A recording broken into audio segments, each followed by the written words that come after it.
So the second book I read, Liam, Yes. I've realised there is actually a third book that I am going to talk about, so sorry Okay. about that. That's all right. But the second book, Liam, Yeah.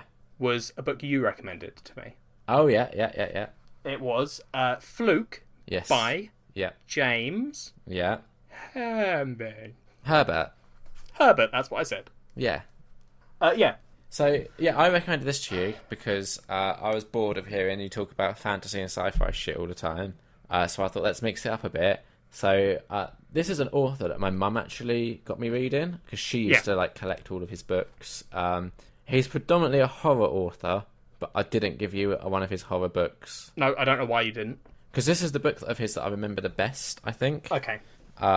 So I can't like vouch for any of the horror ones because I don't remember them that well. And if I remember rightly, with James Herbert, a lot of the times I think I used to find his horror books were really good, and then he'd always like mess up the ending somehow.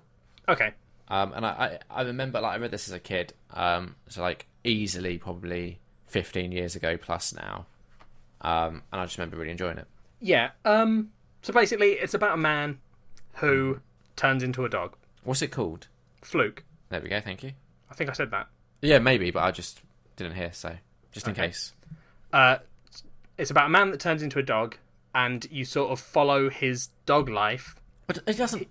I think turns into a dog is not Oh, the sorry. right way. He dies and gets reincarnated as a dog. Yeah, there's no magic Sorry. involved in his turning into a dog. Sorry. What? He remembers being a human, which is unusual for animals in this world. Some do, though. There are other ones who But sort of it's vaguely definitely more remember. reincarnation than like a witch turned him into a dog. Yeah, no, it is reincarnation, yes. Yeah. It's still magic. Okay. Sorry to all our listeners out there who believe in reincarnation. I mean, these are Jack's opinions, not opinions of the Nerd. This on Nerd also podcast. definitely isn't a religious reincarnation in this book. Yeah. They're not practicing Buddhists. Or black magic, I guess. Whatever, anyway. Yeah. We're getting distracted. It's okay. I didn't hate this book. I kept reading it. Okay. I finished it. Yeah. My main issues with it were... Yeah. One, So about halfway through this book, I was trying to figure out why you'd sort of suggested this to me and why you hate the fantasy when I talk about it, right? Yeah. Because, and I've sort of figured it out, what my issue with you acting like that is. Okay. So here's the thing, right? Yeah. The fantasy books that I read, I don't do a very good job of describing the differences in them. No, you don't. They all blend. But in the fantasy world, and just in books in general, all books cover a wide range of things. Like, the fantasy genre doesn't make sense. Neither does sci-fi. There's not. Sci-fi is a really shite description for a lot of different genres, as is fantasy. Yeah. Like, that book I was talking about is just humans, and there's very little magic. And then there's other genres that are all different races and full magic and all this stuff, right? Yeah. This book is a fantasy book. Okay.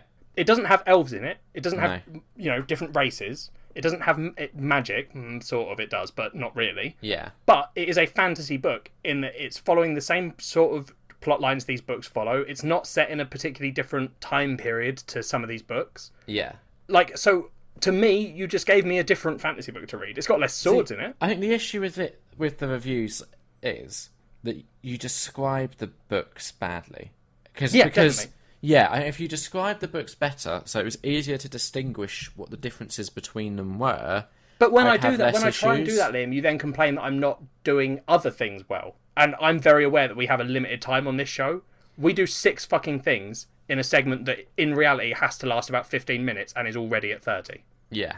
So, like, that's the issue. Also, I always go second, so I'm even more aware of how much time. Also, I edit them, so I'm also super aware of how much time I'm taking. So I don't get to spend a huge amount of time talking about my bits. And if I had all the time in the world, Liam, I'd describe them better. I'm sure you could describe them better, but succinctly. I don't think so. Well... Anyway, Fluke's shite. What? It's not. But it's just, I could see that you when you said to me, I really enjoyed this when I was a kid, I was like, oh yeah, 100%. I would have loved this book when I was a kid. Yeah. I don't love it so much as an adult. Yeah, like, I haven't read it for ages. I just remember, like, at the time we had a dog, and I just remember the book made me, like, look at the dog differently. Yeah, were you like, oh my god, what if this dog is a person? Yeah. No, but I think it does a good way of, like, getting into the... Like, even though it is a human, it still does a good way of, like, some of the things that dogs do, you could kind of, like, be like, wait, that was very, like... Yeah, it also the like animals in this world that are reincarnated. Yeah. Basically, at some point you discover they are all reincarnated. I don't remember, but sure. You do, but you find out that like it's very rare for them to remember anything, and Fluke is particularly special Yeah. in that he remembers way too much. Yeah.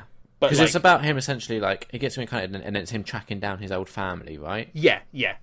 he remembers something bad happening, and it's him trying to figure out what that is Yeah. and protect his family from the badness. See, I thought you'd like potentially shed a tear over this book. I didn't, because nothing bad happens in it. I don't remember. There's one character that dies Yeah. that is sad, but Yeah. even then, by the point that they do that, it was pretty obvious that was going to happen. Okay. But like, I don't know, it's the best thing about this book was the slight twist ending, which is good, and it came as a surprise. I didn't see it coming particularly. I don't remember it. No, I'm not going to talk about it either, 'cause No, it's of spoiler course. free. Yeah. But there's a good twist ending. I don't Okay. know. It just like the rest of it, there was just too much meandering around, and like they would. It felt like the book was broken up into these sections Yeah. that weren't furthering the story. Okay. Then something would happen, and Fluke would be like, "Oh, right, yeah, I'm part of a big story. Sorry, my bad. I've got to carry on that." Then Right. he'd get somewhere else, and he'd be like, "Oh, I'm just gonna fuck around for another 2 chapters." Okay. That's fair And then enough. something would happen, and he'd go, "Shit, yeah, main story," which makes sense. He's a dog, and they make it very clear that whilst he remembers being a man, he is a dog in this book, and he has all the thoughts a dog has. Yeah. It's just that he remembers the man thoughts too. Yeah. I remember, like, I think there's a bit where he describes, like, having to kind of go to toilet in public, essentially. Is that right? Maybe not. I don't know. I thought there was a bit like that. Maybe? It's all about him being, like, really embarrassed and ashamed of having to kind of do it in public. No, I don't think so, because he's like a puppy for half it and just pisses himself everywhere. I mean, in this book, he pees a lot, Fair enough. and just in random places. I will say this is probably one of your better reviews in that, like, maybe you need to read more books that you can be critical of, because I feel like you've done a good job of Well, just giving suggest both... me some more books that you like, Liam, and I'm sure I'll find them critical things. Well, I've got 2 more suggestions for you at the end of this section. Oh, good, fantastic. Yep. So Fluke, out of 5. 2.5, Okay, and perfectly average book. for our listeners, if you like Jack reviewing something a little bit different, let him know. No one fucking listens anyway, so what does it matter? I'm sure they listen, but I feel like they just kind of grin and bear it and get through this section.